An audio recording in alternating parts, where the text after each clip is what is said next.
8 10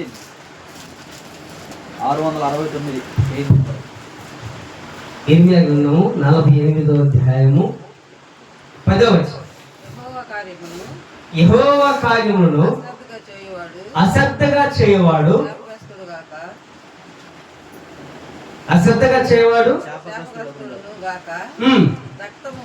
రక్తము ఓర్చకుండా ఖడ్గము దూయివాడు శాపగ్రస్తుడును కాదు. ఒక్క వచనం చూడండి. ఇక్కడ లేఖనం స్పష్టంగా ఏం చెప్తా ఉందంటే, యెహోవా కార్యములను అశ్రద్ధగా చేయవాడు శాపగ్రస్తుడు. యెహోవా కార్యాలు ఎలా ఉంటాయి? యెహోవా కార్యాలు ఎలా ఉంటాయండి? భౌతిక సంబంధమైన కార్యాలు కాదు యెహోవా కార్యాలు. ఈ యెహోవా కార్యాలు అశ్రద్ధగా చేయడానికి ఆయన మనలాగా మనిషిగా, లేకపోతే ఒక అధికారిగా. చూడండి, ఈయన కార్యాలను శ్రద్ధ వహించి చేయాలి, శ్రద్ధగా చేయాలి. ఈయన పనిని శ్రద్ధగా చేయాలంటే ఎలా చేయాలి? ఎలా చేయాలి? మనసు పూర్తిగా చేయగాలి. యెహోవా కార్యాలను శ్రద్ధ వహించి చేయాలి.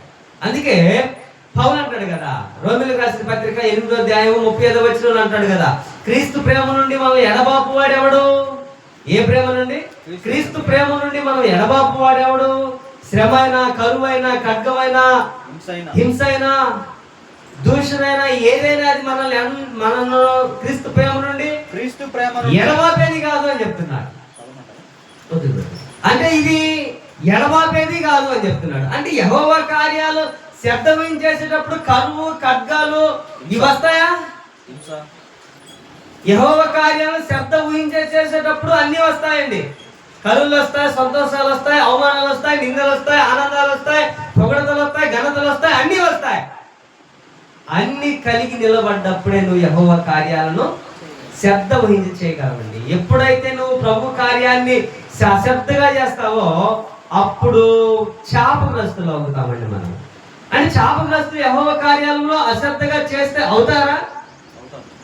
ఒకసారి మీరు యోనా గ్రంథము 1వ అధ్యాయము 4-17 దాకా చూడండి. యోనా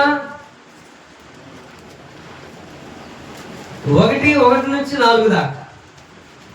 ఈ యోనా అనేటువంటి ఆయన యెహోవా యోనా ఆయన ఎవరైనా ప్రవక్త. ఇప్పుడు ఈయన సముద్రంలో పడేసినప్పుడు ఏం చెప్తున్నాడు? ఆకాశానికి భూమికి సృష్టికర్త అయిన యెహోవా భక్తుడిని నేను, ఆయన పేరిట సేవించేవాడు నేను అని చెప్తున్నాడు యోనా. చూడండి ఏమంటున్నాడు. యోనా 1-4 దాకా.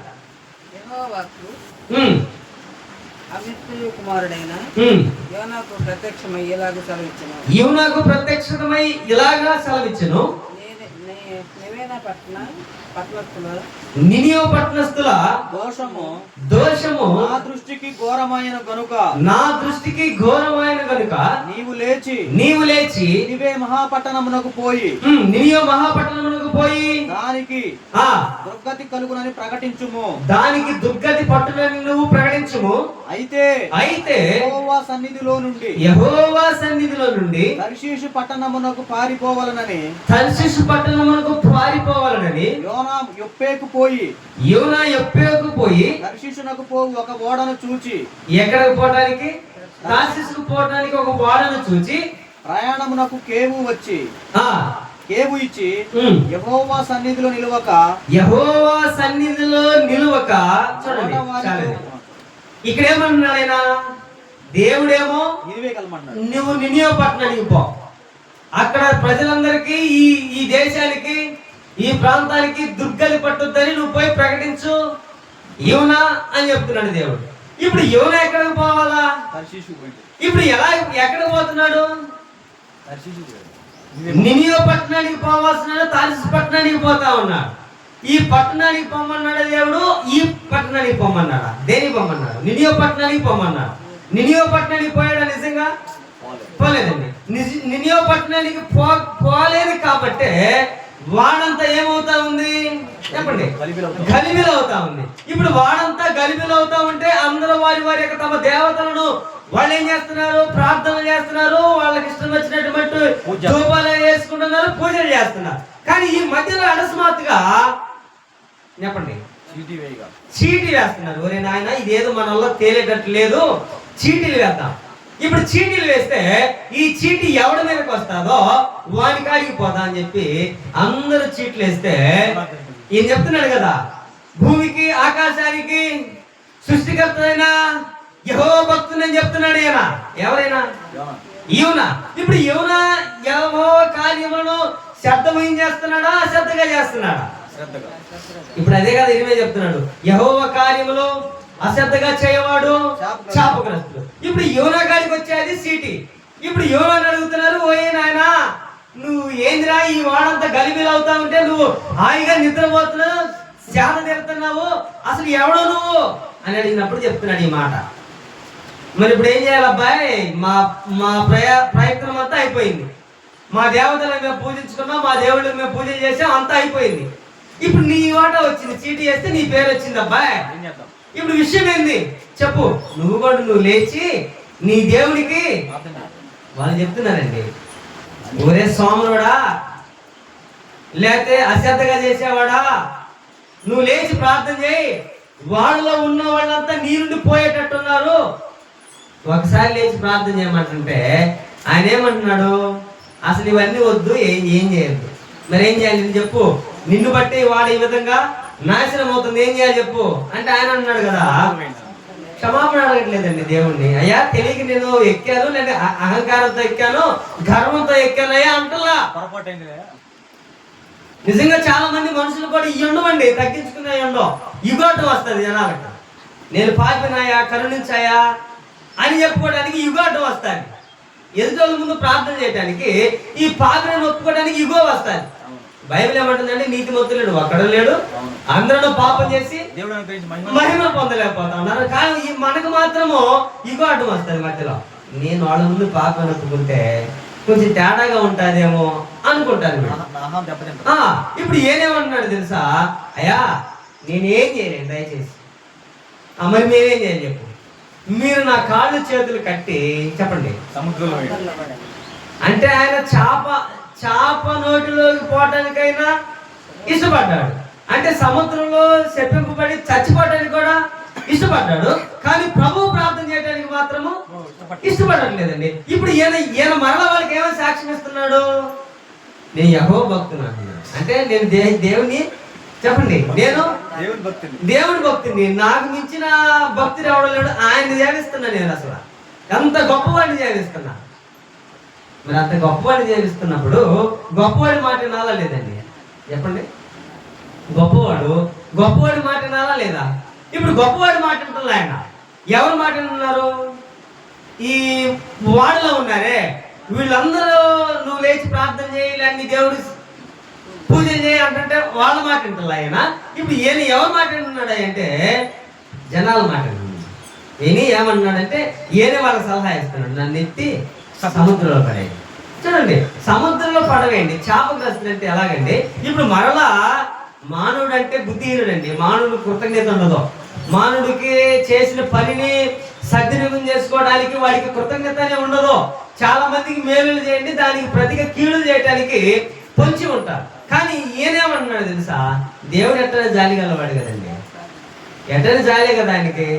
వాడు ఎదవైనా పనికి మాలిన వాడైనా కోపిష్టైనా చెప్పండి ఎలాంటి వాడైనా ఆయనకి ఇష్టమే కదా. అంటే మళ్ళీ ఎలాంటి వాడనంటే మళ్ళీ ఇంకొక మీనింగ్ లో పోమాలి, ఎలాంటి వాడనంటే ఏమైనా చేయొచ్చు అనుకోమాకండి, అది కాదు విషయం. అంటే ఇప్పుడు ఈయన చెప్పిన మాట వినలేదు కాబట్టి ఒక చాపకు ఆజ్ఞాపించాడు, నువ్వు పోయి అదిగో వాళ్ళందరూ పోయి ఆ నిద్రపోతుని సముద్రంలో వేస్తున్నారు, నువ్వు మింగి పక్కకు తీసుకురా అని పంపిస్తే చాప ఎన్ని రోజులు ఇచ్చింది, ఎన్ని రోజులు ఇచ్చింది అట్లా 3 రోజులు చాప దాపెట్టింది దేవుడి మాట. ఇప్పుడు యెహోవా కార్యములు శ్రద్ధగా ఎవరు చేస్తున్నారు? యోనా చేస్తున్నా, చాప చేస్తుందా? ఇప్పుడు మనకు అర్థమైన నీతి ఏంటి ఇక్కడ? యోనా శ్రద్ధ, చాప శ్రద్ధగా చేస్తుందా? 3 రోజులు నోరు తెరిస్తే పోతాడు. ఆహారం ఏదైనా తిందనుకోండి పోతాడా? పోతాడు. కానీ అది కనీసము దాహం కూడా తీసుకోకుండా అది అలాగే తన నోరును మూచి యోనాను దాపెట్టింది. దేనికి? దేనికి? శ్రద్ధగా చేస్తుంది చాప. నోరు లేని అంటే నోరు ఉందిలే, ఆత్మ లేని ఒక జీవం అది. జీవము దేవుని మాట ఉంది, సముద్రంలో ఉండింది. ఈయన భూమి మీద తిరుగుతా కూడా దేవుని మాట వినలేదండి, అందుకే సముద్రంలో పడవేయబడ్డాడు. మరలా ఆయన ఏమంటున్నాడు, ఎలాగైతేమి మరలా శ్రద్ధగా కలిగి చేసేటట్లు దేవుడు ఆయన్ని చేశాడు. చేప వచ్చింది, మరలా ఉట్టుకేసింది, మరలా ఒక చెట్టుని మలిపించాడు. ఆ చెట్టుకి నిద్రపోతా ఉంటే మరలా ఒక పురుగుని పంపించాడు, ఆకులన్నీ తిన్నది. చెప్పండి, విన్న పాఠాలే కదా, ఇప్పుడే కొత్తగా చెప్తున్నాం కాదుగా. అని దీనిలో ఉన్నటువంటి మాట్లాడుతున్న మాట ఏంటంటే, ఈయన శ్రద్ధగా చేస్తున్నాడా, చెప్పండి, అశ్రద్ధగా చేస్తున్నాడా అని చెప్తుంది ఇప్పుడు బైబిల్. ఇప్పుడు శ్రద్ధ ఏం చేస్తున్నాడా? లేదండి. ఎప్పుడైతే యెహోవా కార్యములను అశ్రద్ధగా చేస్తాడో అది ఎవరైనా సరేనండి శాపగ్రస్తుడేనండి. అది శాపగ్రస్తుడే. ప్రవర్తన లేదు, యాజకుడని లేదు, సేవకుడని లేదు, విశ్వాసం లేదు. ఎవరైతే ప్రభు కార్యాలను అశ్రద్ధగా చేస్తారో వాళ్ళు ఖచ్చితంగా శాపగ్రస్తులు అవుతారండి, శాపగ్రస్తులు అవుతారు. మీరు త్వరగా నేను 2 విషయాలు చెప్పి నేను ముగిస్తాను. మీరు ఒకసారి రూతు గ్రంథం చూడండి. రూతు గ్రంథం 1:8 దాకా చూడండి. ఇక్కడ కూడా ప్రభు కార్యాలను అశ్రద్ధగా చేస్తా ఉన్నారు. ప్రభు కార్యాలను అశ్రద్ధగా చేస్తున్నారు. ఎవరు వీళ్ళు? ఎవరండి వీళ్ళు? ప్రభు కార్యాలను అశ్రద్ధగా చేస్తున్నటువంటి వాళ్ళు ఉన్నారు. ఎవరు వీళ్ళు?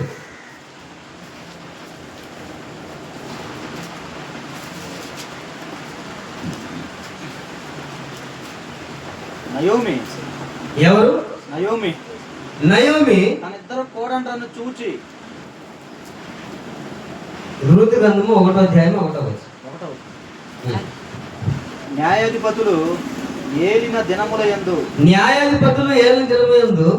దేశములో కరువు కలుగుగా యూదా బెత్లెహేము నుండి ఒక మనుషుడు తన భార్యను తన ఇద్దరు కుమారులను వెంట పెట్టుకొని మోయాబు దేశమునకు కాపురం ఉండుటకు వెళ్ళెను. ఆ మనుషుని పేరు ఎలీమెలెకు, తన భార్య పేరు నయోమి, అతని ఇద్దరు కుమారుల పేరు మహలోను, కిలియోను. వారు యూదయ బెత్లెహేము అనే ఎఫ్రాతీయులు. వాళ్ళు ఎవరు వీళ్ళు? ఎఫ్రాతీయులు. ఎవరు? యూదా బెత్లెహేమైన ఎఫ్రాతీయులు. చూడండి, వీళ్ళు ఎక్కడ ఉన్నారు? వాళ్ళు యూదా ప్రాంతంలో ఉన్నారు. మీరు జాగ్రత్తగా చూడండి, అక్కడ వాళ్ళు ఏడున్నారు? యూదా ప్రాంతంలో ఉన్నారు. ఇప్పుడు యూదా ప్రాంతంలో ఉన్నటువంటి వాళ్ళు ఎక్కడికి పోతున్నారు? వాళ్ళు ఎక్కడికి పోతున్నారు? మోయాబు ప్రాంతానికి పోతా ఉన్నారు. ఇప్పుడు మోయాబు ప్రాంతం ఎలాంటిది? మోయాబు ప్రాంతము దేవుని దృష్టికి వ్యతిరేకమైంది. అది దేవుని దృష్టికి ఘోరంగా కనపడతా ఉంది. ఇప్పుడు నినియో పట్టణము, సదోమ గొమొర్రా పట్టణం ఎలా కనపడ్డాయో అలాగే ఈ పట్టణం కూడా దేవునికి విరోధమైంది. ఇప్పుడు మహలోను, కిలియోను, తన తల్లి అయిన నయోమి, తన తండ్రి అయిన ఎలీమెలెకు. ఇప్పుడు వీళ్ళు ఎక్కడి నుంచి పోతున్నారు? యూదయ ప్రాంతం నుంచి, యూదయ బెత్లెహేము నుండి మోయాబు ప్రాంతానికి వెళ్తున్నారు. చూడండి, వీళ్ళు ఎవరు? వీళ్ళు దేవుని యొక్క సంబంధులు. ఇప్పుడు దేవుని చిత్తాన్ని నెరవేర్చేవాళ్ళు. ఎన్నో చెప్పంటారు కదా, కరువైన ఖడ్గమైన ఏదైనా క్రీస్తు ప్రేమ నుండి ఎడబాపుదని చెప్తున్నాడు కదా. ఇప్పుడు వీళ్ళు క్రీస్తు ప్రేమ కోసము, దేవుని ప్రేమ కోసము నిలకడగా ఉండటానికి వాళ్ళు ఇష్టపడట్లా. ఇప్పుడు వాళ్ళు ఏమనుకున్నారంటే, ఈ దేశం పెద్ద కరువు వచ్చింది, ఇక్కడ ఉంటే పోతాము, అక్కడికి పోతే చాలా జాగ్రత్తగా భక్తితో న్యాయంగా ఉంటాము, అక్కడికి పోయి మేము బ్రతకొచ్చు అనుకున్నారు. వీళ్ళు బ్రతికారండి? బ్రతకలేదండి. మొదటిగా తన భర్త అయిన ఎలీమెలెకు చనిపోయాడు. ఎలీమెలెకు చనిపోయాడు. చూడండి, ఇప్పుడు చెప్తుంది ఏ విషయం ఏంటి మీకు చెప్తున్నా? యెహోవా కార్యములో అశ్రద్ధగా చేయవాళ్ళు శాపగ్రస్తులు. ఎవరైతే శ్రద్ధగా ప్రభు కార్యాలను చేస్తారో వాళ్ళు శాపగ్రస్తులు బైబిల్ చెప్తాము. ఇప్పుడు ఒక వ్యక్తిని చూసారు, ఎవరైనా? యూనా. ఇప్పుడు రెండో వ్యక్తులను చూస్తున్నా, వీళ్ళెవరు? ఎలీమెలెకు. ఇప్పుడు ఈ నయోమి, ఎలీమెలెకు మోయాబు ప్రాంతానికి పోయిన తర్వాత, మోయాబు ప్రాంతంలో వాళ్ళు కాపురం ఉండిన తరువాత, చెప్పండి, ఎలీమెలెకు పోయాడు. ఎలీమెలెకు చనిపోయాడు. ఎలీమెలెకు చనిపోయిన తర్వాత అసలు ఆ ప్రాంతానికి వద్దురా నాయనా అని దేవుడు చెప్తే, వీళ్ళేమో ఆ ప్రాంతానికి పోయి మరల నయోమి ఏం చేసింది తెలుసా? మోయాబు స్త్రీలను వాళ్ళ యొక్క కుమారునికి ఇచ్చి వివాహం చేసిందండి. వాళ్ళు ఇంచుమించు చెప్పండి, ఇంచుమించు 10 సంవత్సరాలు ఉన్నారు. వాళ్ళు కూడా చనిపోయారు. ఎందుకు చనిపోయారు వాళ్ళు? ఎందుకు చనిపోయారు వాళ్ళు? ఇప్పుడు చెప్పాను కదా, యెహోవా కార్యములు అశ్రద్ధగా చేయవాడు శాపగ్రస్తుడు. అశ్రద్ధను బట్టి గర్వం వస్తుంది మనిషికి. అశ్రద్ధ ఎప్పుడైతే ప్రభు కార్యాల్లో చేస్తాడో అప్పుడు గర్వం వస్తుంది. గర్వం అన్ని నాశనం చేస్తారండి. ఇప్పుడు వీళ్ళు గర్వంతో చేశారు పని. ఇప్పుడు ప్రభు పనిలో ఉన్నవాళ్ళు, నమ్మకంగా ఉన్నవాళ్ళు అక్కడే ఉండాలి. ఏలియని పోషించలేదండి దేవుడు, ఇదోరాలను కుమారుని పోషించలేదండి దేవుడు. ఇప్పుడు ఆ ప్రాంతంలో 7 కుటుంబానికి ఒకటే వచ్చిందా కరువు? అందరికి వచ్చిందా? ఇప్పుడు వీళ్ళు మాత్రం ఎందుకు పోయారు? అశ్రద్ధ అండి, అశ్రద్ధగా ఉంటాము. ప్రభు పనిలో అశ్రద్ధగా ఉంటాము. ఇప్పుడు వాళ్ళు పోయారు, వాళ్ళు పిల్లలు పోయారు. ఎవరు పోయారు? భర్త పోయాడు, 2 పిల్లలు పోయారు. ఇప్పుడు వాళ్ళకి ధైర్యం ఎవరు చెప్పండి? ఇప్పుడు వాళ్ళకి ధైర్యం ఎవరు? పిల్లలకి ఎవరండి ధైర్యం? తల్లిదండ్రులు. ఇప్పుడు తల్లిదండ్రులు వృద్ధాప్యంలో ఉన్నారనుకోండి, ఇప్పుడు వాళ్ళకి ధైర్యం ఎవరు? పిల్లలు. ఇప్పుడు ఏమి అండగా ఉన్న భర్త లేడు, సహకరించాలన్న కుమారులు లేరు. ఇప్పుడు ఎవరు ఏమకండ? ఎవరండి ఏమకండ? 2 కోడళ్ళు ఉన్నారు. ఈ 2 కోడళ్ళు కూడా ఆమెతో ఉంటూ ఉన్నారు. ఆమె వాళ్ళ విషయాల్లో ఆమె అంటుంది, అమ్మ మరలా నేను పురుషుని కూడి మీకు కుమారులు కని ఇవ్వడానికి నాకు శక్తి లేదు, నేను ముసలిదారిని అయిపోయా, కాబట్టి మీరు మీ అత్త వాళ్ళకి పండి, పుట్టిళ్ళకి పండి, అత్తవారి విడిచిపెట్టి పుట్టిళ్ళకి పండి, నన్ను వదిలిపెట్టండి మీరు అంటున్నారు. ఊర్ప ఏడ్చి ఆమె విడిచి పోయి. ఇప్పుడు దేవుడు ఆమె బుద్ధి కలగడానికి మోయాబి ప్రాంతంలో నుంచి ఇంకొక కోడలు తీసుకొచ్చాడు ఏం జీవితంలోనికి. ఎవరైనా? రూతు. ఇప్పుడు రూత్ అనే ఆమెను మోయాబి స్త్రీ. ఆమె రూత్ అనే ఆమె ఎవరు? మోయాబి స్త్రీ. ఇప్పుడు మోయాబి స్త్రీ ఈమెకు బుద్ధి చెప్పడానికి దేవుడు ఆమెకు తోడుగా ఉంచాడు. ఇప్పుడు ఆమె కూడా అంటుంది, అమ్మ పో, నీ తోడు కోడలు పోయిందిగా, నువ్వు కూడా పో, విడిచిపెట్టి అంటే ఆమె అంటుంది కదా, నీతి మాట అంటుంది. ఆమె ఒక మాట ఏమంటుందంటే, అత్త నువ్వు అసలు ఎప్పుడు అనొద్దు మాట, నీ జనాంగమే నా జనం, నీ ప్రజలే నా ప్రజలు, నీ దేవుడే నా దేవుడు. చూడండి అసలు ఆమె ఎంత గొప్ప జ్ఞానంగా మాట్లాడుతుంది తెలుసు అక్కడ. ఇప్పుడు ఆమెమో దేవుడిని విడిచిపెట్టి ఇక్కడికి భక్తి స్థలానికి వచ్చింది, ఆమె శపింపబడే స్థలానికి వచ్చింది. ఇక్కడ ఈ స్థలానికి వచ్చి ఏమి అన్ని పోగొట్టుకుంది. కానీ ఏమేమంటుందో తెలుసా, అక్కడ పోదాపా, నీతో పాటు ఉంటాపా, నేను ఇక్కడ దానినైనా నేను నీతో పాటు వస్తాపా, నీతి కోసం. దేనికోసం? నీతి కోసం. ఇప్పుడు దీనిలో మనకు అర్థమైన పాఠం ఏంది? ఏమేమో యెహోవా కార్యాలు అశ్రద్ధగా చేసి మోయాబి ప్రాంతానికి వచ్చింది, ఏమేమో ప్రభు కార్యాలు శ్రద్ధగా చేసి మరలా మన ప్రాంతానికి పోతారా అంటున్నారు. అక్కడ నుంచి వచ్చిన వాళ్ళు ఇక్కడికేమో అశ్రద్ధగా చేసి వచ్చిన వాళ్ళేమో శాపగ్రస్తులయ్యారు, పోయారు, కుటుంబాలు పోయారు. ఏమేమో శాపగ్రస్తుల నుండి మరలా చెప్పండి, మరలా శ్రద్ధ వహించి పని చేయడానికి వస్తుంది. ఇప్పుడు ఈమె దేని గురించి రాయబడ్డది? రూతు గ్రంథం ఒక మోయాబి స్త్రీ గురించి రాయబడ్డదండి. ఎవరేమే? నయోమి యొక్క కోడలు. ఇప్పుడు అత్త ఉందా, కోడలు ఉందా? వాస్తవానికి ఇప్పుడు ఇల్లు పేరు ఉన్నాయి అనుకోండి, ఎవరి పేర్లు ఉంటాయి? ముందు పెద్దల పేరు ఉంటాయి, పిల్లల పేర్లు ఉంటాయి. మరి సడన్ గా పిల్లల పేర్లు మీదకి వస్తే అర్థమేందండి. చాలా మందికి చాలా భూముల మీద పట్టా కాగితాలు ఉంటాయి. ఇప్పుడు పెద్దవాళ్ళ మీద కొంతమందికి రిజిస్ట్రేషన్ చేయట్లేదంటే పిల్లలు, దాని అర్థమేంది? దాన్ని నింపడు, ఉంచడు అని కదా దాని అర్థం. ఇప్పుడు అందుకే దేవుడు ఏమంటున్నాడు, మరలా ఈ బుద్ధిహీనత ఆమెకు ఒక పనిస్తే ఏమి ఏం చేస్తారో, అందుకే శ్రద్ధ కలిగిన ఆమె ఒక ఆమెకి ఇస్తా అని చెప్పాడు. మరలా వాళ్ళు పోయారు.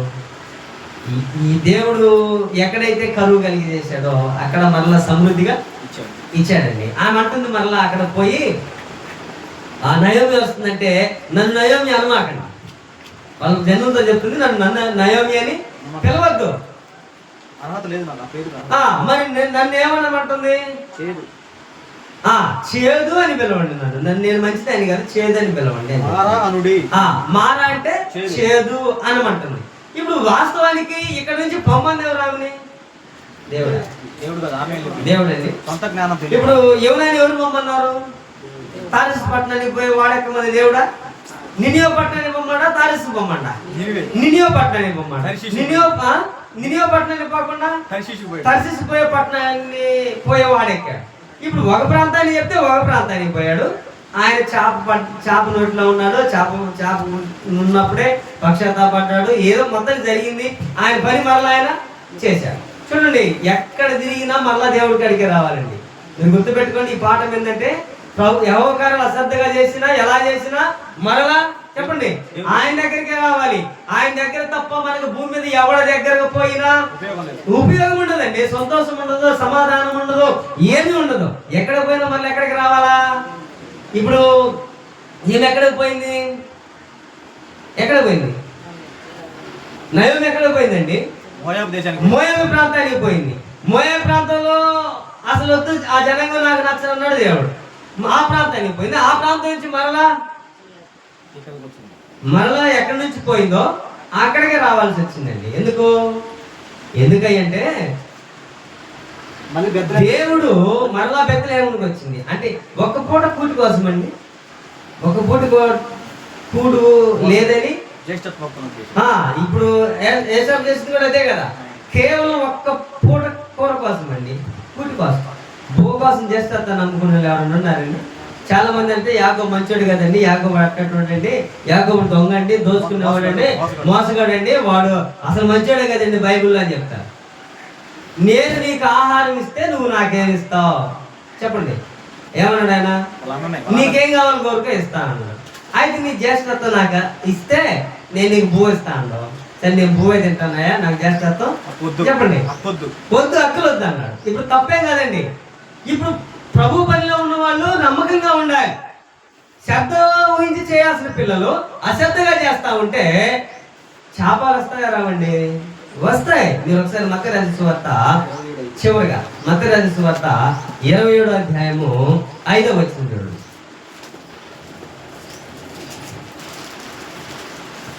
మత్తయి రాసిన సువార్త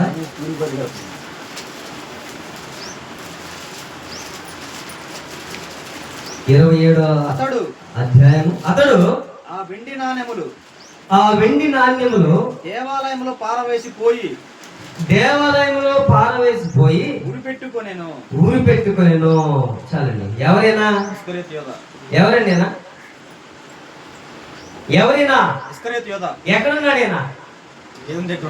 ఎక్కడున్నాడండి?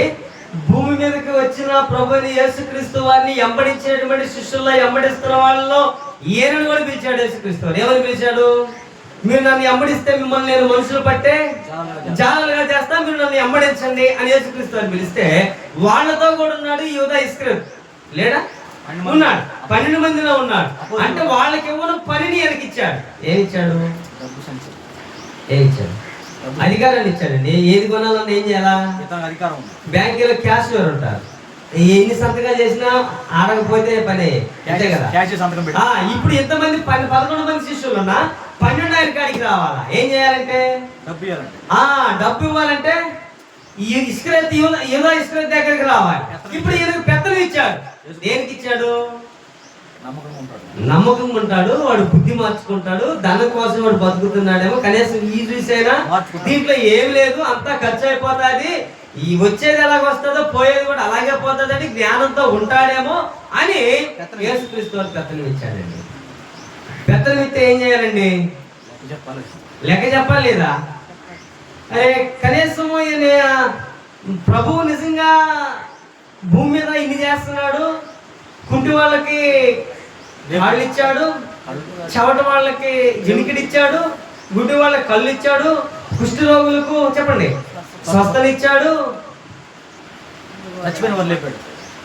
రోగంతో ఉండి 12 సంవత్సరాల నుంచి వ్యాధితో ఉన్నామని బాగు చేశాడు. అసలు చచ్చిపోయిన వాళ్ళని మామూలుగా లేపుతున్నాడేనా? ఆహారం కావాలంటే తండ్రికి ప్రార్థన చేస్తే ఆహారాన్ని పంపించాడు. పంపించలేదా?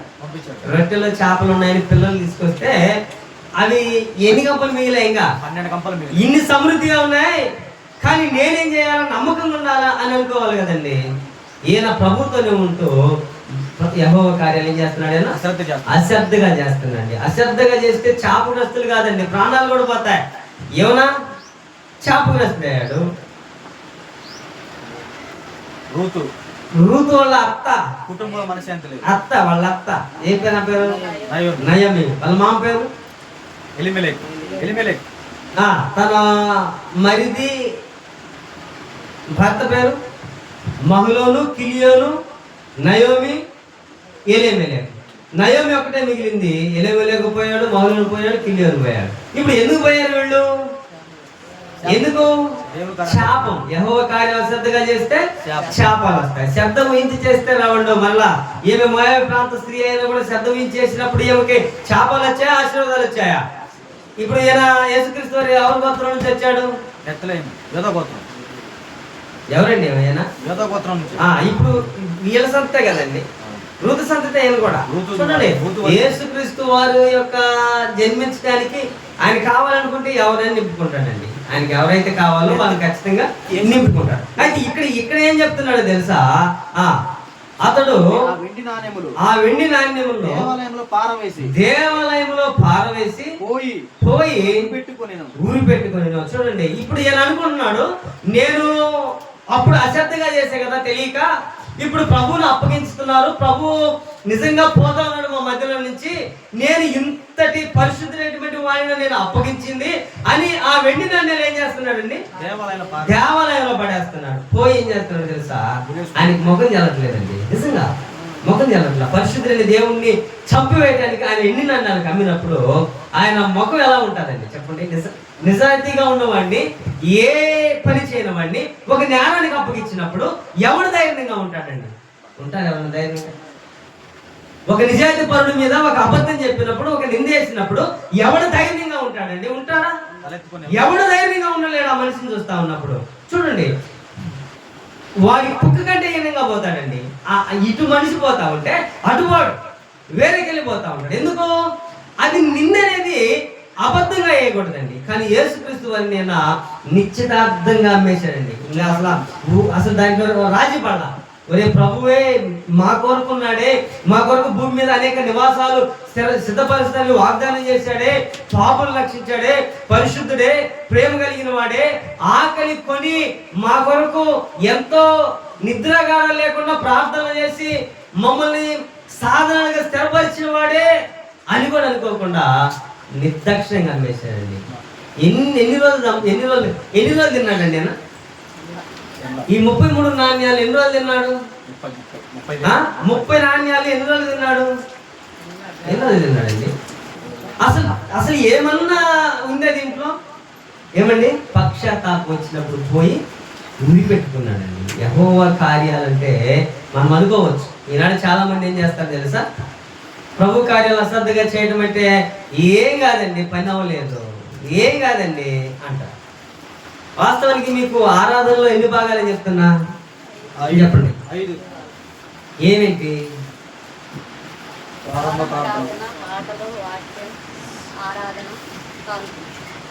మొదటి నుంచి చెప్పండి, మర్చిపోయాను.